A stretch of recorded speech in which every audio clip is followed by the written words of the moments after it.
It's the Black Real Estate Dialogue. Tune in. Tune in. Tune in. Tune in.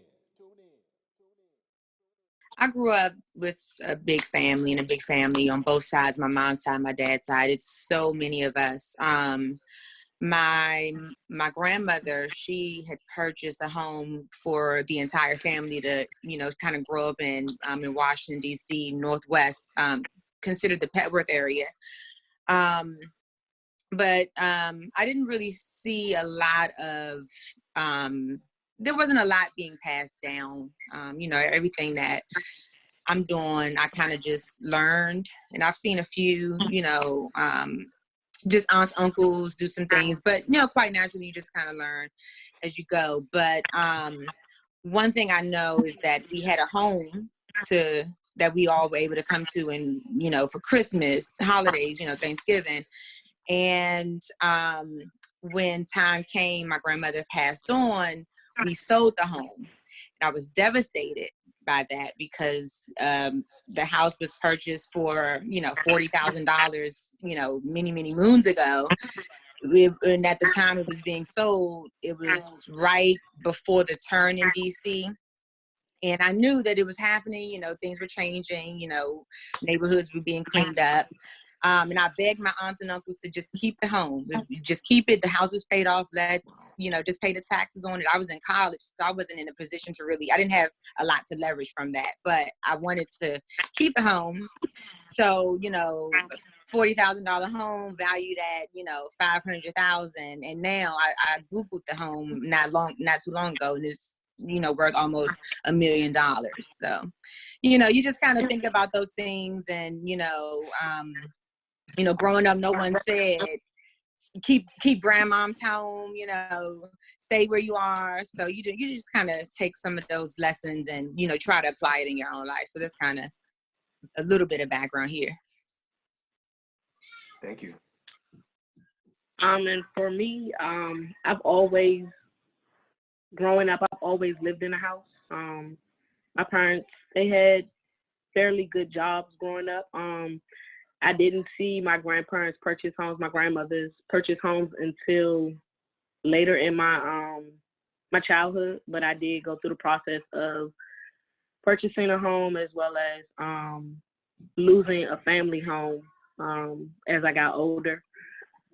So not necessarily anything being passed down other than one of my grandmother's houses, but I did know that at one point in time, my family did own almost an entire block in Southeast, which is now Capitol Hill. And to see the process of them losing it's crazy to me because they're all $1 million homes. And to own almost an entire block, it's unbelievable. Wow. Good. Yeah. Okay, well, I'll go next. Growing up, we always grew up in a house as well. My grandmother never owned a home. She actually rents an apartment from her brother's apartment building. So she's never owned a home. Most of my aunts, they owned homes with their husbands, but they never independently owned anything. So my parents owned a home like Jazz. They had fairly good jobs. My dad actually purchased a home with his mom at maybe age 24, I believe. So that was a goal. He always said, never go into an apartment. When you get out of college, we're going to get you in a house. And that's just what it's going to be. So that's what I did after I graduated college. I went back home. I saved for a few years, and then I bought a house. And the rest is history. I worked a year at Freddie Mac and saw a little bit about the mortgage industry and everything there. And here we are today. For sure. Wow. 3 definitely interesting stories and some themes. So for Kalima, what was that process like? Just seeing that house sold and out of the family at the time. What was going through your mind then and over the years? How was your perspective maybe changed or remain the same about that event?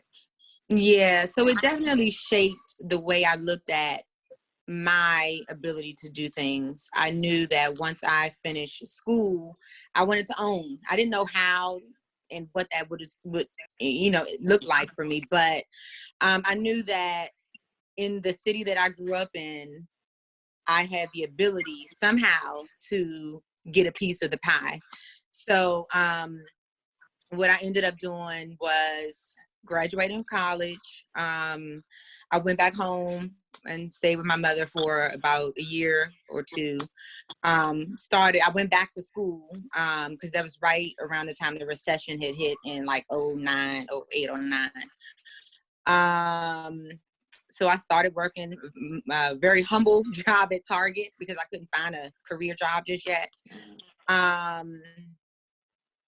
And then in 2012, right after I finished my master's, I hooked up with a family friend who was an agent, home. I need to move out, it's time.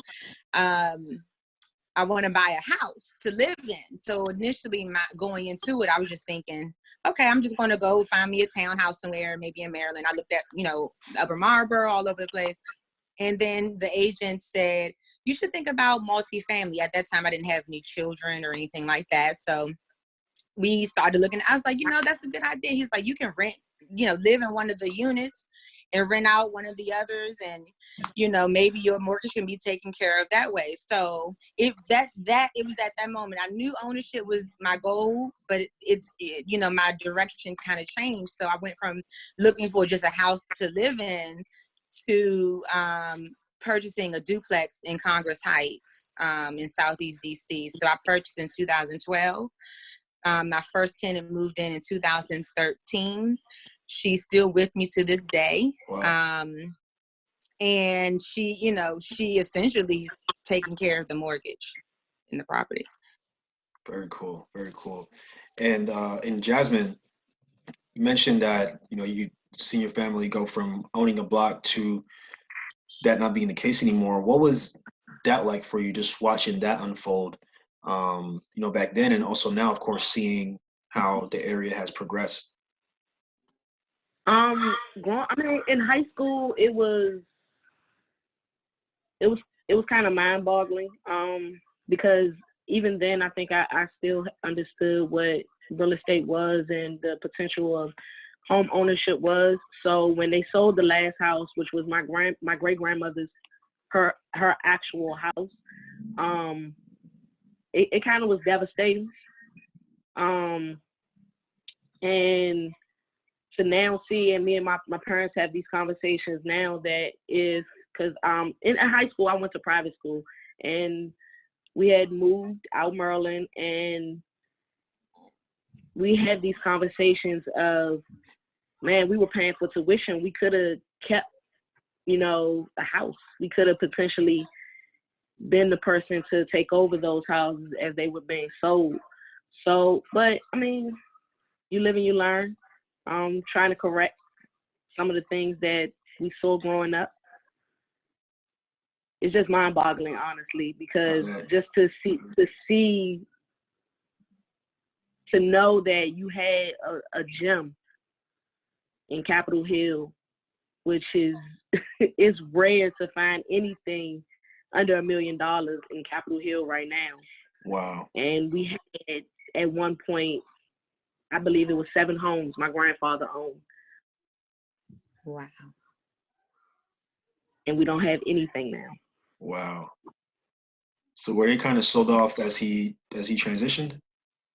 Yeah, he died before I was even born. He died when my father was a teenager. So as people got older, they started selling their homes off. And it's just a control issue when you have multiple siblings, you have multiple people involved. And money, it tends to break families up. So it's just one of the things that we're trying to correct now. Are you looking for a community of like-minded individuals and access to experts in real estate? Yeah. Are you interested in real estate but need more support and guidance? You know who it is. The Black Real Estate Dialogue presents the Real Estate Investing Community. No matter how much or how little real estate experience you have, we've created a community for you. Because your perspective is important. Alright, tell me, where's the number one place where you can do Q&A with experienced guest speakers 2 times per month? How about unlimited access to past guest speakers' recordings? What about a private Slack channel to engage in daily discussion with everybody in the community to share resources and support each other? Head on over to blackrealestatedialogue.com. That's blackrealestatedialogue.com. It's the real estate investing community presented by the Black Real Estate Dialogue. Come join us today. Why did you decide to pursue real estate as a path to building wealth? All right. That's a deep question. Why did I choose real estate? All right, let's think. All right, first of all, I didn't really choose real estate. I was working at the post office, which was like, everybody. I went to college, graduated, worked little jobs, ended up at the post office being a mail carrier.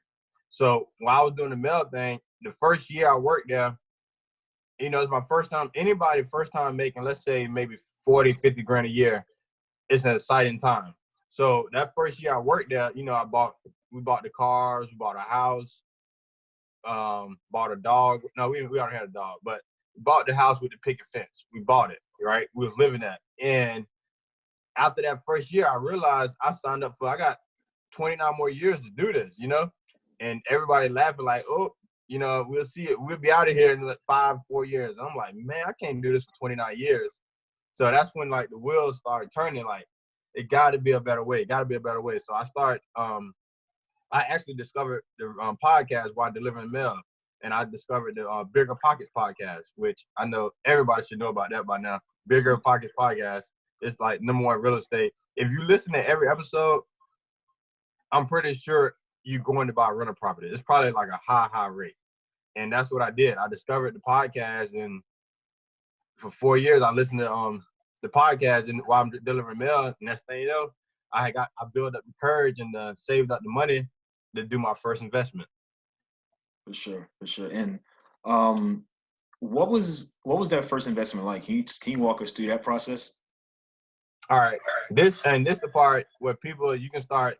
Everybody got their own advantages in life, right? So when you listen to this, think about your unique situation.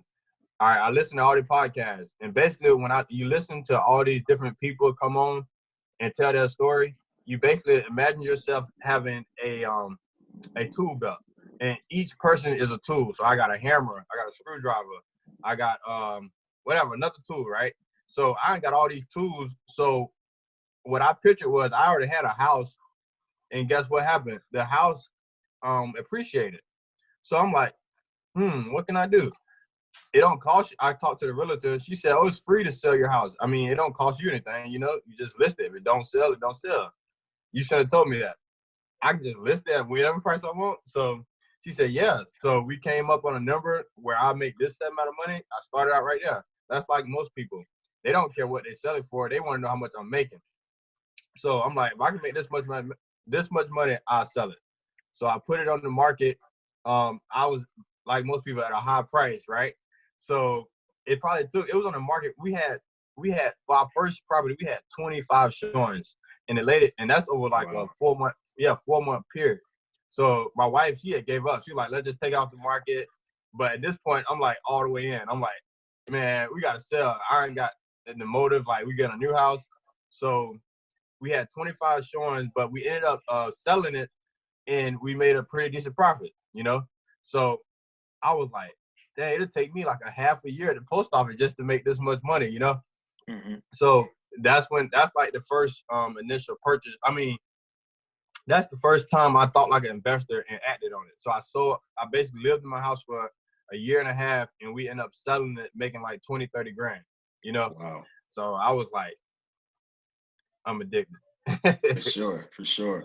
And did those funds help with like your purchase of an investment property? Yeah. So all right. And that's the thing. When you listen to everything that people are saying that's already done it, it worked. So you don't have to reinvent the wheel. So basically, by me listening to these podcasts, I knew I should have purchased a multifamily first.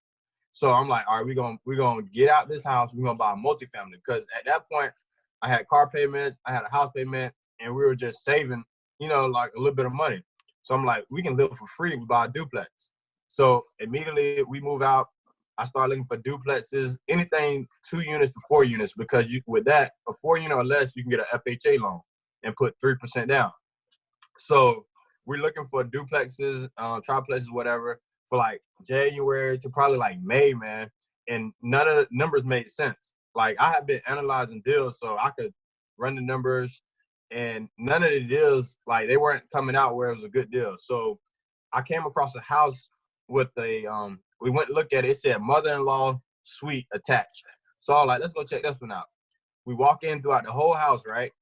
Look at the whole house. I'm already sold, right? I'm like, this is the house, right? You know, when you see a house, you can feel it in your gut. Like, I picture myself living here. So I do the whole house, and then the lady was like, oh, you can go in the other part.